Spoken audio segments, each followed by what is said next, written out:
Being bitten by a tick can be a bit unpleasant, but those who are unlucky enough to get Lyme's disease from it can develop a debilitating illness with a myriad of symptoms. Today, petitioners went to Holyrood calling for improved testing and treatment for the disease. Janie Cringan was one of them. She's been talking to Katrina Renton. So what was it that happened? I was playing hide and seek with my niece and nephew here in Beecraigs Woods. There's a path that runs from the deer park to the playground, and I was bitten. That was in 2004. Janie Cringan didn't know she'd been bitten by a tick at the time. A week later she had a rash, felt fluey and was sick. She went to her doctor. The only suggestion I had about Lyme disease was the GP that I'd seen immediately after the bite, and he said, have you had any flu-like illness that has happened at the time of the bite came up? Yes, I did. Have you been in America where you could have got Lyme disease?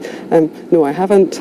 And then he dismissed the idea because he thought that you couldn't get Lyme disease in the UK. But over time, Janie's condition deteriorated. And then it gradually got worse and worse and worse until 3 years after the bite I collapsed completely. By that time I couldn't get out of bed without help. I was having trouble rolling over in bed. I needed help getting out of chairs. I would sleep something like 22, 23 hours a day. I couldn't finish a meal without falling asleep. At that point she was clinically diagnosed and treated on the NHS for 3 years. I went in to see the consultant, and he said, there's no doubt you've had Lyme disease, but there's nothing more that we can do for you, and you're discharged. Lyme disease is spread to humans by sheep and deer ticks.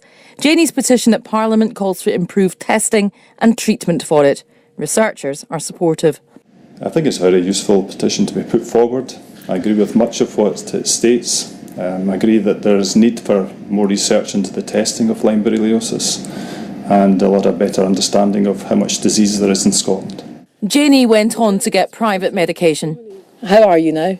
I'm still on treatment now, 7 years after that start of that private treatment.